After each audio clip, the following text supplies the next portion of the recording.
माननीय दिलकुमारी रावल थापा पार्वती।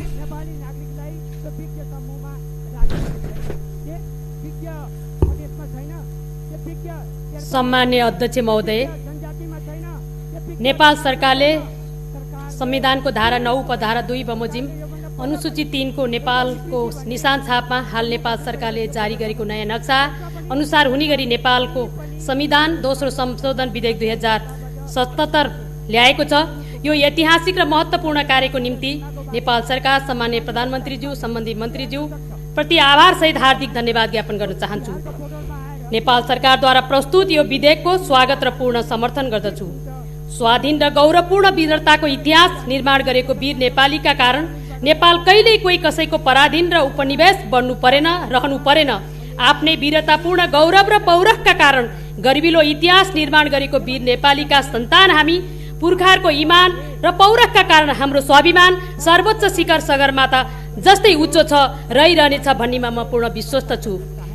पूर्वमा टिस्टा र पश्चिममा काँगडासम्म फैलिएको नेपाली भूमि सन् 1816 भएको सुगौली सन्धिले नेपाली भूमिलाई खुम्च्यायो। सोही सन्धिका आधारमा पनि नेपालको पश्चिम सिमाना महाकाली, काली नदी पूर्वको भूभाग नेपालको हो भन्ने ऐतिहासिक तथ्य र प्रमाण रहँदा रहँदै पनि छिमेकी देश भारतको हेपा र मिचा व्यवहार र प्रवृत्तिले नेपाली भूमि कालापानी, लिपुलेक, लिम्पियाधुरा भारतद्वारा अतिक्रमित गरियो।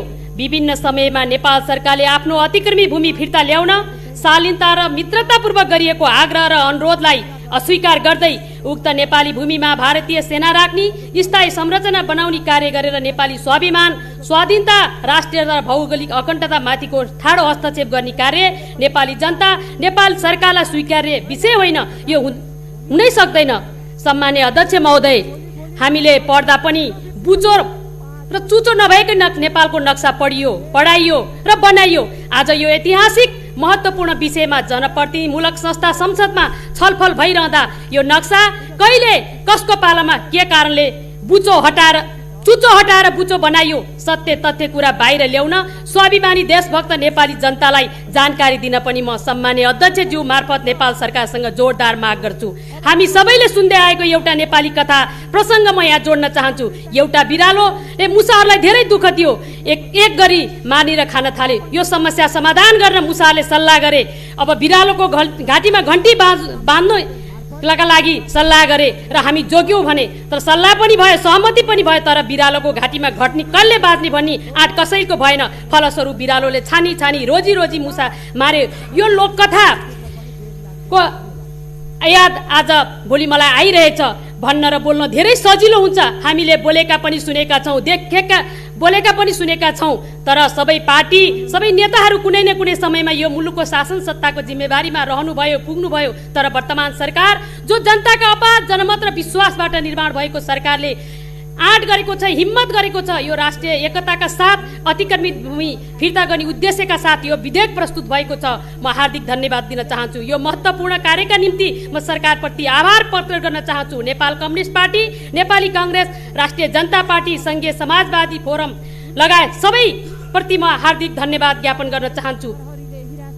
सार्वभौमता, राष्ट्रिय अखण्डताको यो विषय ठुलो र सानो भन्ने हुँदैन। हाम्रो अखण्डता, हाम्रो स्वाभिमान, हाम्रो आफ्नो देशको भूमि मुटुभन्दा प्यारो हुन्छ। हामी किमार्थ छोड्न सक्दैनौँ। यो कुरा हाम्रो मित्र राष्ट्रले बुझ्न जरुरी छ। हामी नेपाली सरल र सोझा पनि छौँ, मित्रमाथि विश्वास पनि गर्छौँ। हाम्रो विश्वासमाथि घात नहोस् भन्ने हाम्रो अभिलाषा हो। यो कुरा पनि हाम्रा मित्रहरूले बुझ्न जरुरी छ। हाम्रो राष्ट्रिय हितलाई कसरी जगेर्ना गर्ने, मुलुकको भूभागको संरक्षण कसरी गर्ने वर्तमान जननिर्वाचित सरकार सचेत छ, दृढ कल्पित छ। यसै गरी संघीय संसदका दुवै सदनका एकमना छ, एकताबद्ध छ, सँगै अघि बढिरहेको छ। कुनै विमति छैन। यो अवसरमा यो राष्ट्रिय गौरवको अवसर पनि हो। यस अवसरमा म सबै न्यायप्रेमी नेपाली जनतालाई हार्दिक बधाई ज्ञापन गर्न चाहन्छु। सम्मान्य अध्यक्ष महोदय, यो ऐतिहासिक र महत्त्वपूर्ण कार्यभार र जिम्मेवारीका निम्ति सबै जुट्न, सबै उठ्न, स्वाभिमानी देशभक्तहरूलाई आग्रह गर्न चाहन्छु।